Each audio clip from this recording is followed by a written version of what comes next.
ఎక్కువ కాదు. Proverbs chapter 10 verse 22. The blessings of the Lord brings wealth without painful toil for it. नीति वचन 10 अध्याय 22 वचन। धन यहोवा की आशीष ही से मिलता है और वह उसके साथ दुख नहीं मिलता।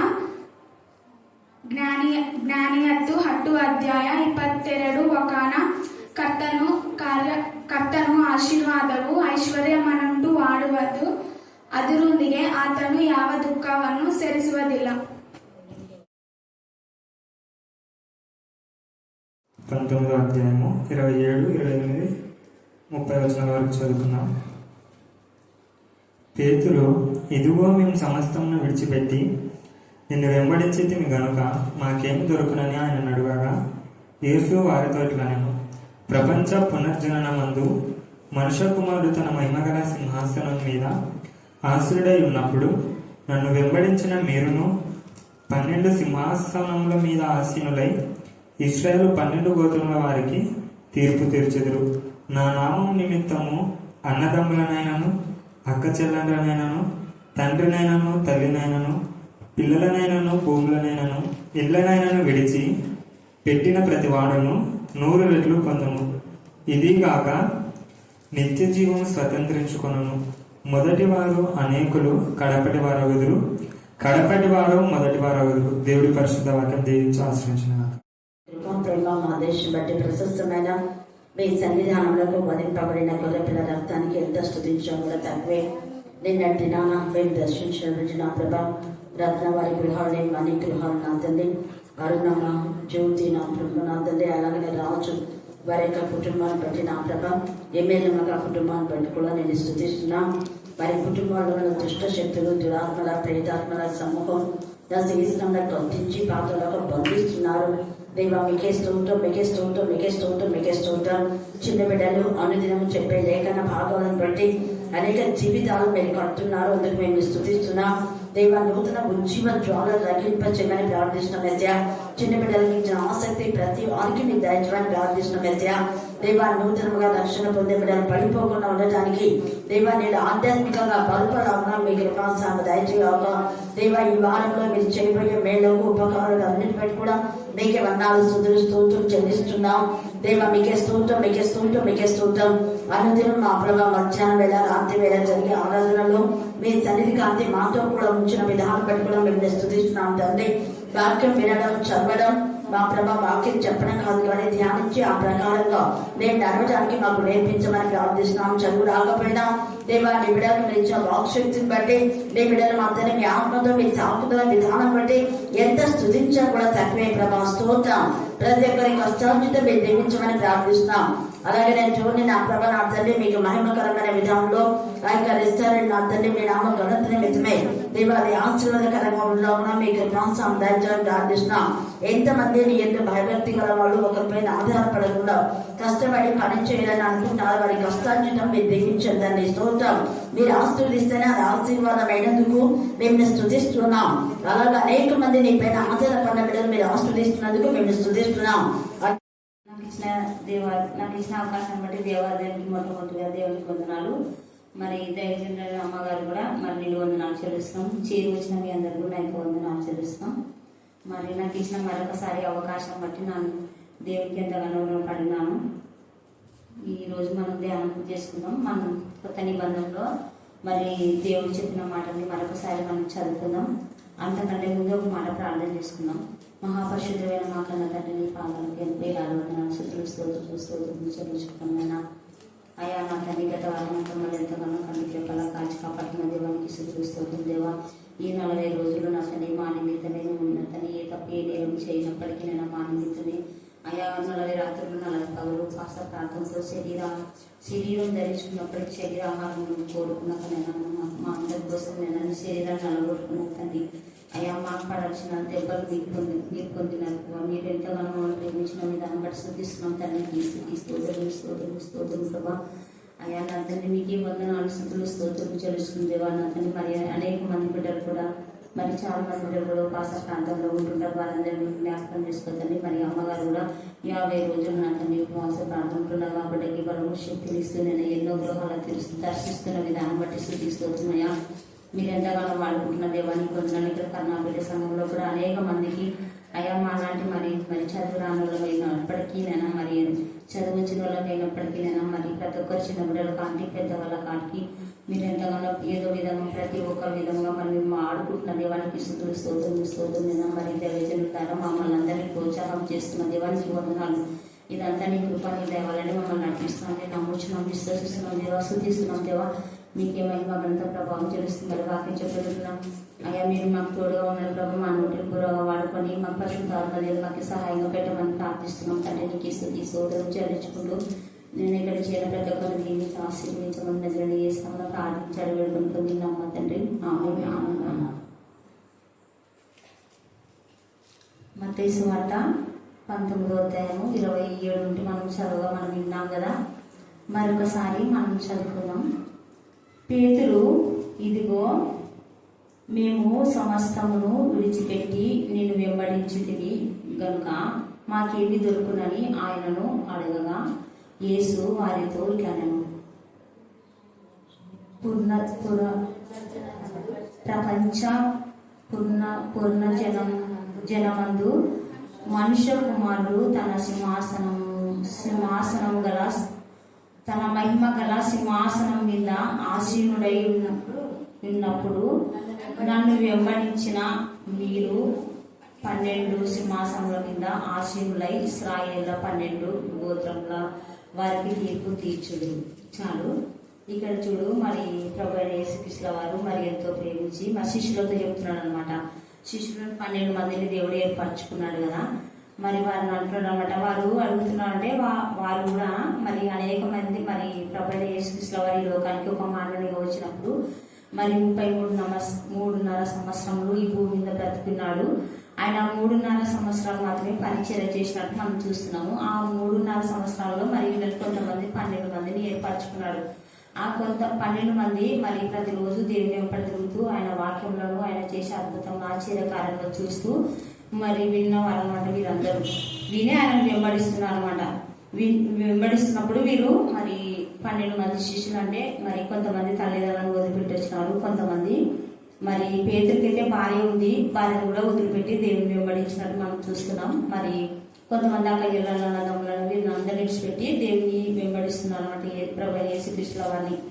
మరి అంతేకాదు, మరి అందరిని వదిలిపెట్టినారు కదా, మీకు నేను ఇంత ఆశీర్వాదం ఇస్తున్నాను దేవుడు వీళ్ళు చెబుతున్నాడు కదా. మరి ఎంత గొప్ప మరి వాళ్ళకి ప్రేమతో వాళ్ళు మాట్లాడుతున్నాడు కదా. మరి ఇశ్రాయేల్ గోత్రం వాళ్ళని ఎందుకు అన్నారంటే ఇశ్రాయేల్ 12 గోత్రం వాళ్ళు కదా.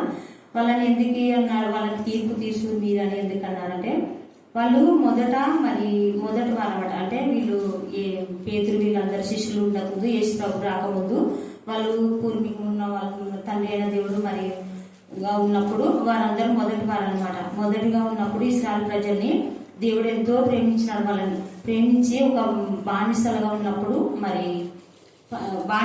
ఉన్నప్పుడు చెరపట్టుకొని బానిసలుగా ఉన్నప్పుడు వాళ్ళని ఎంతో ఇబ్బందులు ఇరుకులు పెట్టినప్పుడు, హింసలు పెడుతున్నప్పుడు, వాళ్ళ బాధలు వాళ్ళ మొరలు దేవుడికి మొరపెట్టినప్పుడు దేవుడు ఎంతో ప్రేమించి వాళ్ళని ఏం చేసినట్టే వాళ్ళ ముందు మరి మోషేని ఎన్నుకొని మోషే ద్వారా మరి ఎన్నో 10 అద్భుతములు చేసినాడు కదా. అక్కడ వాళ్ళ ముందు ఎంత ప్రేమ గల దేవుడు కదా. మరి అప్పుడు అబ్రహాం చేసిన తప్పులకి కొన్ని పొరపాట్ల వల్ల వాళ్ళు చెరలోకి తీసుకువెళ్ళారు అన్నమాట ఇశ్రాయేల్ ప్రజల్ని. తీసుకెళ్ళినప్పుడు మరి అక్కడ ఫరో ఎంతో ఇబ్బందులు పెడుతున్నప్పుడు మోషేని ఎన్నుకొని మోషే ద్వారా ఎన్నో అద్భుతములు చేసినప్పుడు మరి ఎంత అద్భుతం అంటే మరి ఇక్కడ ఇశ్రాయేల్ ప్రజలు వాళ్ళందరికీ మరి ఒక గోడ మాదిరి అన్నమాట. అంటే ఫరో కింద ఉన్న సైనికులకు మాత్రమే ఆ తెగులు తగిలేలా చేస్తున్నాడు. మరి వీళ్ళకేం తగులుతలేకపోతే వీళ్ళకి ఎంత కంచె వేసి కాపాడుతున్నాడు కదా దేవుడు. అంత గొప్ప కార్యం చేసినప్పుడు వాళ్ళు అనుకుంటుంటారు దేవుడు మమ్మల్ని ప్రేమించి మాకు ఎంతగా చేసినాడు కదా అని దేవుని నాడ ఎంతగానో ఇష్టపడి ఆయన మాటకు లోబడి మేము వస్తాంలే, మేము ఆరాధించనీక మేము వస్తామని అలా బాగా సిద్ధపడి ఏం చేస్తారు మరి మోషే ద్వారా ఫరో కాంటి మాట్లాడుకొని పోతారు కదా. మరి వాళ్ళని ఎంతగానో ప్రేమించి దేవుడు ఏం చేస్తాడంటే వాళ్ళకి కావాల్సిన అంత ఇప్పిస్తాడు ఫరోతో. మళ్ళీ వాళ్ళని మట్టి చేతిలో కూడా ఇప్పాడు. అంత ఇప్పించి నడిపించినప్పుడు మరి ఫరో వాళ్ళు ఎంతవరకు దేవుని స్తుతించి కనపరుస్తారంటే మరి వాళ్ళందరూ ఫరోని వదిలిపెట్టి ఆ బంధకాలను వదిలిపెట్టి దాటి పోయినప్పుడు మరి ఫరో సైన్యం వెనుక తరుముకుంటూ వస్తున్నప్పుడు వారి మధ్య మరి ఎంత గొప్ప కార్యం మరొక కార్యం చేస్తాడు దేవుడు. ఆ 10 తెగుళ్ళను కాక 10 అద్భుతములు కాక మరి ఇక్కడ ఒక అద్భుతం చేస్తాడు. ఏం అద్భుతం అంటే మరి సముద్రాన్ని చీల్చడం, మరి ఆరిన నేల మీద వారిని నడిపించడం, తర్వాత ఫరో సైన్యానితో దేవుడు యుద్ధం చేయడం, వాళ్ళందరినీ ఆ సముద్రంలో ముంచివేయడము, ఇవన్నీ చేసినప్పుడు వాళ్ళు ఎంతో సంతోషిస్తారు. సంతోషించి దేవుని కనపరుస్తారు, దేవుని స్తుతిస్తారు, దేవునికి ఘన కీర్తనలు పాడుకుంటూ పోతారు అనమాట. అంతవరకే దేవుని స్తుతించి కనపరుస్తారు. తర్వాత ఆ శత్రు సమూహం వాళ్ళన్నీ అయిపోయినాక మళ్ళీ మిగతా ప్రాంతాలకు వెళ్ళినప్పుడు మరి దేవుని సంగడం మొదలు పెడతారు. మోసేని సంగడము అంటే ప్రతి ఒక్క విధంలో మరి నీళ్లు దొరికైనా సనడమే, అన్నం ఆకలైనా సనడమే. అంటే అసలు వాళ్ళ మధ్య ఎన్ని కార్యాలు చేసినప్పుడు వాళ్ళు మర్చిపోతున్నారు అనమాట. మర్చిపోయి దేవుణ్ణి చాలా బాగా పెడుతున్నారు, మోసేని బాగా పెడుతున్నారు, ఆరోని బాగా పెడుతున్నారు అనమాట. వాళ్ళు పదే అదే గుర్తు చేసుకుంటున్నారు. అంటే పాత జీవితమే, అంటే అది అసలు ఆ జీవితం ఏం బాగలేదు. ఆ జీవితంలో ఉన్నప్పుడు ఎంతో దుఃఖపడిన వాళ్ళు ఏమంటున్నారు, మాకు అక్కడ ఉంటే మేము బాగుంటుండే, మాకు టైంకి అన్నం దొరుకుతుండే, అక్కడ ఉన్నప్పుడు మాకు కావాల్సిన కూరగాయలు అక్కడ దొరుకుతున్నాయి, మాకు ఇక్కడ దొరికొచ్చి మమ్మల్ని సంపనికి దొరికొచ్చినావా అని దేవుని బాధ పెడుతూ అదే గుర్తు చేసుకున్నప్పుడు దేవుడు చూడు అసలు ఎంత ప్రేమించి వాళ్ళకి పని చేయకున్నా కూడా ఆడ పని చేస్తేనే పని చేసినట్టు ఆయన బువ్వ పెట్టేవాళ్ళు కాదు. అలాంటి స్థితిలో నుండి తీసుకొచ్చి ఈడ పని చేయకుండా పాట చేయకుండా వాళ్ళని ఎంతో ప్రేమించి వాళ్ళకి సరైన టైంకి ఆకాశం నుండి మన్నాను కురిపిస్తాడు దేవుడు. మన్నాను కురిపించినప్పుడు మళ్ళీ బాగా మన్నాను కురిపించినప్పుడు తింటారు. తినగా వాళ్ళకి ఏముంటది, ఆహారం అది రుచిగా ఉంటుంది అనమాట. అసలు ఈ ఆహారం మేము నాలుగు తినాలి, ఈ ఆహారం మాకు వద్దబ్బా, ఈ ఆహారం తినవద్దే కాకుండా అని సలుగుతారు. మళ్ళీ నీళ్ళు ఏమంటే నీళ్లు, మళ్ళీ మాకు మాంసం కావాలంటే మాంసం. ఇవన్నీ తెచ్చినప్పటికి కూడా వాళ్ళు ఏదో విధంగా దేవుణ్ణి సంతాపం పడేలా చేస్తారు, దేవుణ్ణి బాగా దుఃఖపడతారు. ఒక రోజు దేవుడు ఏం చేస్తాడు, వాళ్ళందరినీ పోగు చేయి, నేను మాట్లాడుతాను అంటాడు. మాట్లాడతాను అన్నప్పుడు వచ్చి దేవుడు, అంత గొప్ప దేవుడు, అందరితో వాళ్ళందరి మధ్య వచ్చి మాట్లాడుతున్నప్పుడు ఏమంటారు, మోసే నువ్వు మాట్లాడు, మేము వింటాం, దేవుడు మాట్లాడి మేము చచ్చిపోతాం, మాకు అసలు ఆయన మాటలు అవసరం లేదు అని ఏలం చేస్తారు దేవుణ్ణి. ఇప్పుడు మనం మన మధ్యకి ఒక స్పీకర్ నాకు అరువు పిలిచి మనల్ని ప్రేమించి మళ్ళీ ఒక స్పీకర్ పిల్ల అద్భుతం లేదు మన మధ్య, కానీ ఆయన పిల్ల అనిపించేటది. ఆయన వచ్చి వాక్యం చెప్తున్నప్పుడు అమ్మాయి వాపే నీకు అసలు ఏం బాగా చెప్తలేవు, నువ్వేం చెప్పొద్దు అంటే అక్కకి ఎంత అవమానం కదా, పిలుచుకొచ్చింది దానికి అవమానమే, అన్ని చెప్పదానికి కూడా అవమానం. అంటే ఆయన మాటలు దిగరిస్తున్నాడు. అసలు దేవుడు ఎంత బాధపడతాడు, అంత గొప్ప దేవుడు అయింది మన మనుషులతో మాట్లాడానికి వస్తే వద్దు అని అంటారు. మళ్ళీ సమయాలు ఉన్నప్పుడు మరి రాజుల ప్రాంతంలో కూడా అంతే.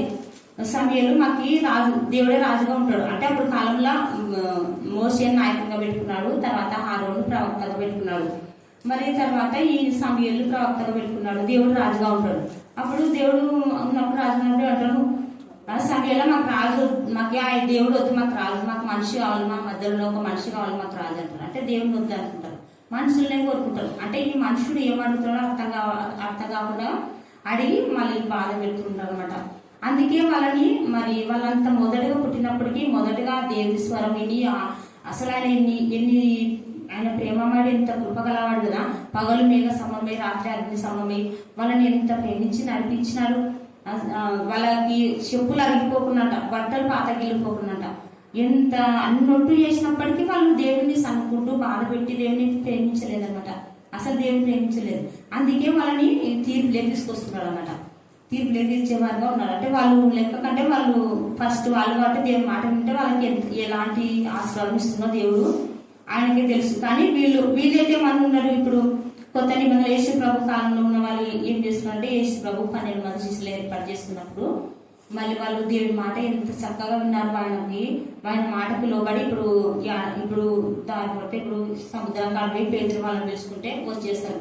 తర్వాత ఆడిద్దరు వాళ్ళందరూ దేవుడు పిలిచినట్టనే వాళ్ళు వచ్చేస్తారు. వాళ్ళు వచ్చి దేవుని వెంబడించి ఆయన మాటకు లోబడి అన్ని వదిలిపెట్టి ఆయన కోసం జీవిస్తుంటారు. మరణం వరకు ఆయన శిలువ వేసినంత వరకు ఆయన బోధలు వింటారు. ఆయన బోధలు విని మరి తర్వాత ఆయన చనిపోయినాక ఆయనకి ఇష్టలుగా మరి బ్రతుకుతారు అన్నమాట. ఆయనకి ఏదైతే ఆయన పరిశుద్ధాత్మతో వాళ్ళని దీవించినప్పుడు ఆ పరిశుద్ధాత్మతో వాళ్ళు ఏం చేస్తారు, మరణం వరకు నమ్మకంగా ఉంటారు అన్నమాట.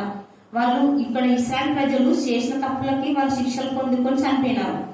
కానీ ఇక్కడ వీళ్ళు ఏ తప్పు చేయకుండా ఏ పొరపాటు చేయనప్పటికీ వాళ్ళు ఎన్నో శిక్షలు భరించినారన్నమాట. ఇప్పుడు 12 మంది శిష్యుల్లో మరి యూదా ఇస్కరియోతు పక్కన పెడితే ఇంకో వ్యక్తిని ఎన్నుకుని ఉంటాడు. ఆ 12 మందిలో వాళ్ళు ఎన్ని శిక్షలు చేయని తప్పులకి జైల్లో పట్టుకోవడము, మళ్ళీ వాళ్ళని కొరడాలతో కొట్టడము, మళ్ళీ వాళ్ళకి గువ్వ లేకుండా నీళ్లు లేకపోయినా మరి దేవుని సానుకునేవారు కాదనమాట, దేవుని ప్రేమించేవారు అనమాట. అందుకే దేవుడు వాళ్ళంటే ఇష్టపడినాడు అనమాట. వాళ్ళు మరణం వరకు నమ్మకం ఉన్నారు. మరణం వరకు నమ్మకం ఉన్న వాళ్ళకి ఏమన్నాడు దేవుడు?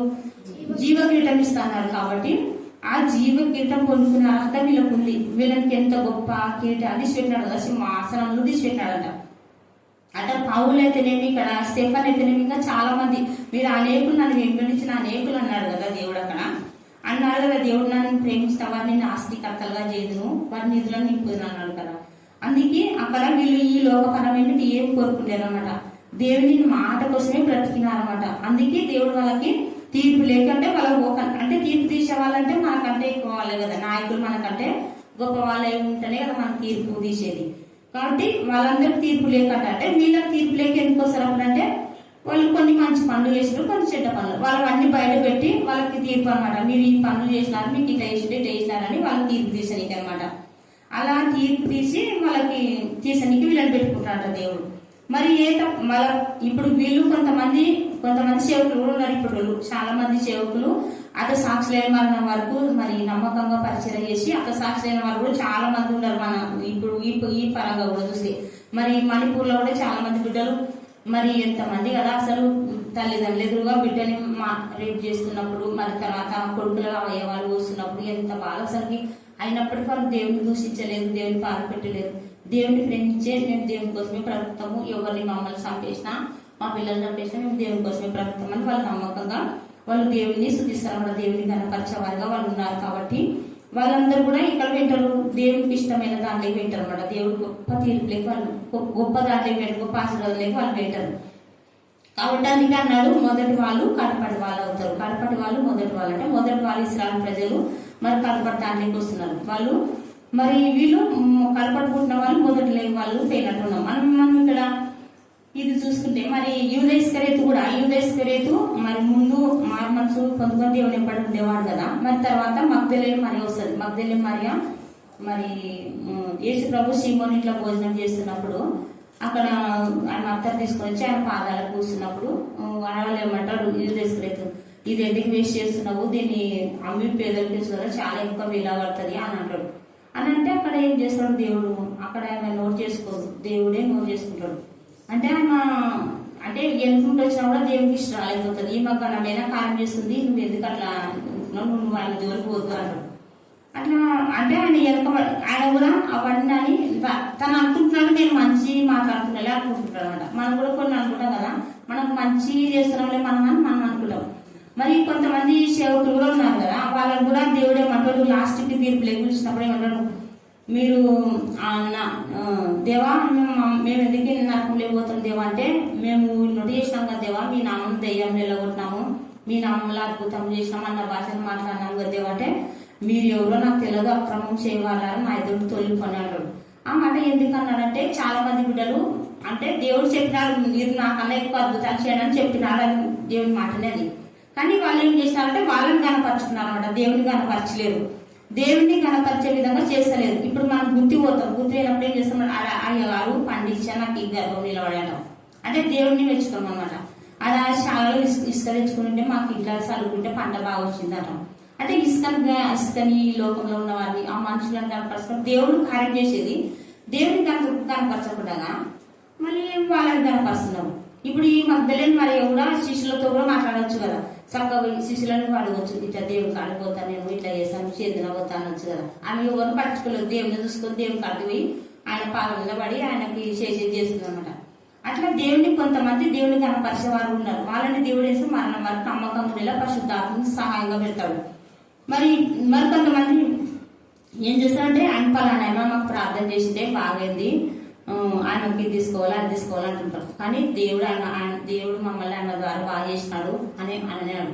ఇప్పుడు ప్రతి ఒక్కటి మళ్ళీ పంచుకునే విధంగా మనం ఉండాలి. అప్పుడు కూడా దేవుడు మరి తన ఎంతగానో మరి అవ్వని ఆదాముని ప్రేమించి ఆదాముని చేసుకొని వాళ్ళని ఎంతో ప్రేమించినాడు. అబ్రహాము వాళ్ళందరూ కూడా ప్రేమించి వాళ్ళకు కూడా ఎంతగానో వాళ్ళ ఉండాలని. ఇప్పుడు యేసు ప్రభు కూడా ప్రేమించి తన కలిగినది కూడా నాలాగానే మీరు కూడా చేయండి, నాకన్నా ఎక్కువ చేయండి అని వాళ్ళకి ప్రతిదీ వాళ్ళకి చెప్తూ ఉంటాడు అనమాట. చెప్తుంటే చాలా తగ్గించుకొని ఉంటుంటాడు అనమాట. అంటే తగ్గించుకునే విధంగా మనము ఉండాలన్నమాట. తగ్గించుకున్న వాడిని దేవుడు హెచ్చింపబడుతుంటాడు. ఇప్పుడు ఎన్నోసార్లు మరి అక్కగారు కూడా మనకి అందరికీ చెప్తుంటది, మీరు ఒకరి పట్ల ఒకరు ప్రేమ కలిగి ఉండాలా, మరి అందరూ ఆడబడాలా, నేను ఒక దాన్ని కాదు, నేను ఒక నాన్నని నేను కాదు, మీరు కూడా నాకన్నా ఎక్కువ చేయాలా, నా అలాగనే మీరు కూడా నాకన్నా ఎక్కువ అని అంటుంటుంది కదా. మనం కూడా మనం హెచ్చించుకోకూడదు. నేను ప్రార్థన చేసింటే బాగుంది వాళ్ళకి అది ఇది అని మనం అనకూడదు అనమాట. ఇక్కడ మనం తర్వాత చూసుకుంటే ఇక్కడ 20లో మనం చదువుకుంటే ఇక్కడ కూడా కొంతమంది గురించి చెప్పినాడు. మత్తయి సువార్త 20వ అధ్యాయము 1 నుండి కొన్ని వచ్చిన చదవండి. ఎలా అనగా పరలోక రాజ్యము ఒక ఇంటి యజమాని పోలి ఉన్నది. అతడు తన ద్రాక్ష తోటలో పనివారిని కూలికి పెట్టుకుంటకు ప్రొద్దున బయలుదేరి దినమునకు ఒక దేనారం చొప్పున పనివారితో ఒడబడి తన ద్రాక్ష తోటలోనికి వారిని పంపను. చాలు. ఇక్కడ దేవుడు మరి పరలోక రాజ్యము మరి ఒక ఇంటి యజమానితో పోలుస్తున్నాడు. అంటే ఒక యజమానుడు అంటే పరలోక రాజ్యంలో యజమాని ఎవరు ఉంటాడు? మన ప్రభువైన యేసుక్రీస్తు వారే కదా. కాబట్టి ఆయన ఇక్కడ మరి కొంతమందిని కూలి పిలిచింటే వాళ్ళు ఏమని ఫస్ట్ వాళ్ళ మనకి చేసుకున్నారు అనమాట దేవుడితో. అంటే ఆయన పని పిలిచింటాడు, మాకు ఇంత కూలిస్తే వస్తాం లేకుంటే అని వాళ్ళ సొంత ఆలోచన అనమాట. అంటే మాకు ఇంత ఇస్తే వస్తాం లేకుంటే రామా అని అంటారు. సరేలే నీ మాకు చెప్పినే రాండి అని చెప్పింటాడు. మరి తర్వాత ఆయన ఏమంటాడు, ఉదయం 9 నుండిగా 12కు 3 గంటలకు 5 గంటలకు కొంతమందిని పిలుచుకున్నారు కదా. వాళ్ళందరితో పని చేయించుకున్నారు. దేవుడు ఎంత ప్రేమ గలవాడు కదా. కొంతమంది సంత వీధిలో పోయి కూడా పిలిచినట్ట. ఎందుకు మీరు ఇలా వేసి నిలబడినారంటే, మాకు ఎవరు పని పోదాం అనుకున్నా, మాకు పని పిలిచలేదు దేవా, పని పిలిచలేదయ్యా మాకు అని చెప్తారు. అన్నప్పుడు రాండి, నాకు ఇట్లా ద్రాక్ష తోట ఉంది, మీరు పనికి వస్తారంటే రాని చెప్పి వస్తామని చెప్పి రాండి అంటే సర్లే అని అంటారు. అట్లా దేవుని కూలి అని లేకుంటారు వాళ్ళు. ఆయన దేవుని మాట ప్రకారం చెప్పిన ఆ యజమాని మాట ప్రకారం వాళ్ళ పొలంలో పని చేసేటారు. సాయంత్రం కూలించేటప్పుడు ఇక్కడ ఏం చెప్పినారు చూడండి, 10 నుండి చూసుకుంటాం. 10 నుంచి చదవండి. మొదటి వారు వచ్చి తమకు ఎక్కువ దొరుకుననుకోనిరు గాని వారికి ఒక్కొక్క దేనారం చొప్పునే దొరికినట్ట. ఇక్కడ చూడు వాళ్ళు ఎంత ఆశపడ్డంటే, పూలు కూడా దేవుడు ఏం చేశాడంటే లాస్ట్ వచ్చిన వాళ్ళంటూ మొదలు పెట్టాడు. అందరికి ఇచ్చుకుంటున్నప్పుడు వీళ్ళు ఏం చేశారు, ఫస్ట్ వచ్చిన వాళ్ళు మాకు ఎక్కువ వస్తుంది అనుకున్నారు. కానీ ఇక్కడ ఆయన ఏం చేశాడు, ఇక్కడ మరి లాస్ట్ మనం చూసుకుంటే 12 చూసుకుంటే చదవండి. వారది తీసుకొని చివరి వచ్చిన వీరు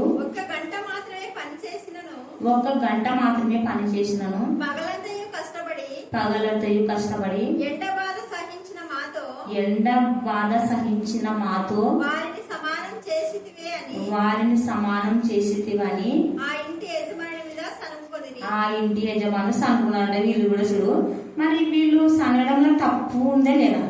నాకైతే తప్పు అనిపిస్తుంది. ఎందుకంటే వాళ్ళు అడిగినట్టునే ఇచ్చినాడు యజమాని, తప్పు లేదు, వాళ్ళదే తప్పు. వీళ్ళు ఏం చేసినారు, వీళ్ళు ఆ యజమాని ఆడుకున్నారు అనమాట.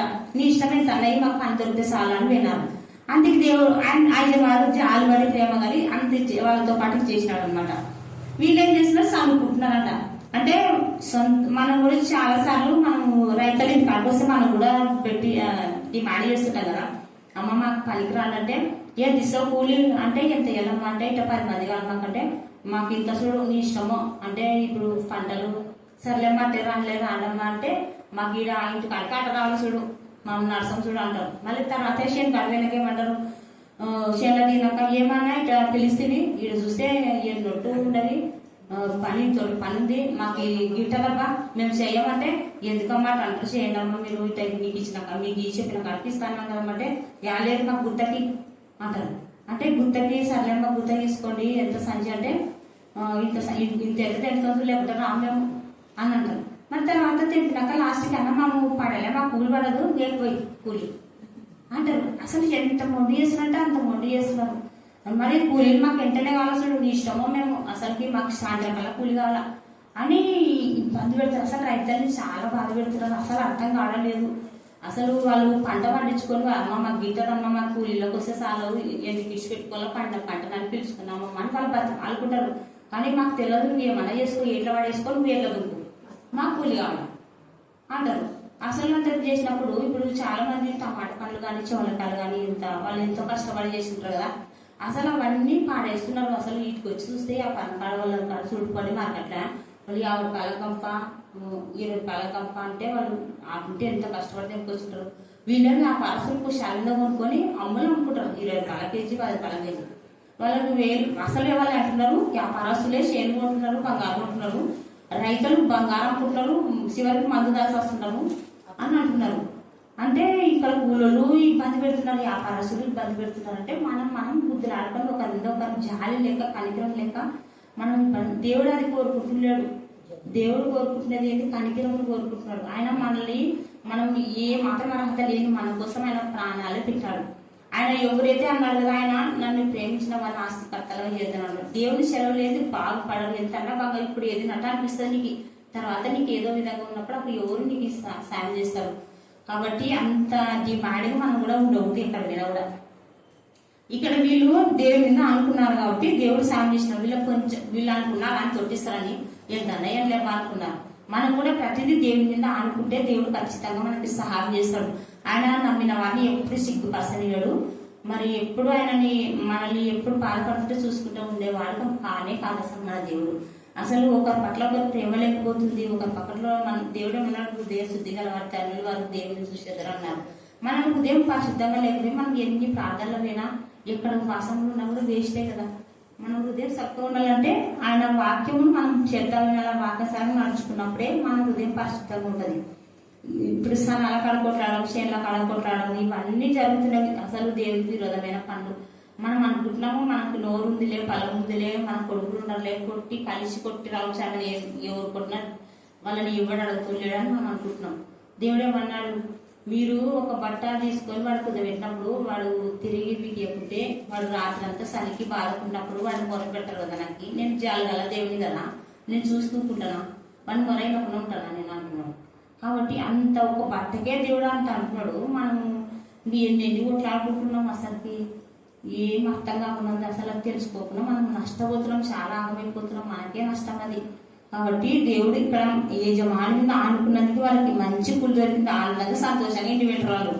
వీళ్ళు సనువులే వాళ్ళు 4 సార్లు ఇంటారు, ఏమో చేసి వేస్ట్ అనుకుంటారు. అసలు నేను కూడా మన 2 4 సెలవు నన్ను పని పెట్టి కదా, అసలు ఎంత జౌర్జనం అంటే అంత జౌర్జనం, చాలా బాధ అనిపించింది. కూలీల కాడ రైతులు కొట్లాడు. అసలు నాకు కూలి ఇప్పుడే రావాల, నువ్వు 4 మినిట్ పోతే అప్ప పని చేయకుంటే కూలి. అసలు ఎంత ఇబ్బంది పెడుతున్నారు అంటే అంత ఇబ్బంది పెడుతున్నారు. అసలు ఎప్పుడు దేవుని కోపం వస్తుందో అని ఇప్పుడు ఆ పిల్లలు ఆ కళ్ళు చెప్పారు కదా, దేవుని గ్రత వచ్చినప్పుడు ఆస్తి అక్కర్రాదంట. మనం ఎంత సంపాదించుకున్నా మనకి ఆస్తి అక్కర్రాదు. ఆయన సెలవు లేదు, మనకు పొలం అమ్మడబోదు, స్థలం అమ్మడబోదు, చివరికి బంగారు కూడా అమ్మడబోదు. తప్పితే ఆయన బొగ్గులు కూడా ఏమన్నా చేస్తాడు మన బంగారాన్ని, ఆయన ఏమైనా చేయగలడు. మళ్ళీ మనం పాటలు అదే వాళ్ళే కొట్లాడు అన్ని చేసి వచ్చిన వాళ్ళే దేవుడు ఏమైనా చేయగలడు అంటారు. ఆ పాటలోనే ఎంత అర్థం ఉంది వీళ్ళకి తెలుసుకోకుండా పాడుతున్నారు. ఆ పాటలు ఏమైనా చేస్తాడు, నమ్మిన వారిని ఎంత పైకైనా తీసుకోతాడు, నమ్మని వారిని ఎంత రోజుగా తొక్కేస్తాడు అనేది అర్థాలు కదండి. తెలుసుకోకుండా ఒక పాటలు పాడతారు. కాబట్టి ప్రేమైన దేవుడి ప్రకారం మనం అందరం కూడా అలా ఉండక దేవుడిని ప్రేమించే వారు ఉండాలి. ఇక్కడ శిష్యులు మరణం వరకు నమ్మకంగా ఉన్నారు కాబట్టి వాళ్ళు జీవ కిరీటం పొందుకుని మనం కూడా నమ్మకం ఉండాలని మనం కోరుకుంటున్నాడు. దేవుడు మనకి ఎన్ని కష్టాలు, బాధలు, ఇబ్బందులు, ఇరుకులు వచ్చినప్పటికీ మరి మరణం వరకు మనం నమ్మకంగా ఆయనలోనే ఆయన మాట వినివాడు చెత్తగా ఆయన మాట అయినా ఆయన వాక్యానుసారంగా మనం నడుచుకునే వాళ్ళని ఈ కొద్ది వాక్యం ద్వారా మరి తప్పులు ఏమైనా ఉంటే క్షమించాలని దేవుని వేడుకుంటూ ఈ సాక్ష్యం ఈ వాక్యం ముగిస్తున్నాను.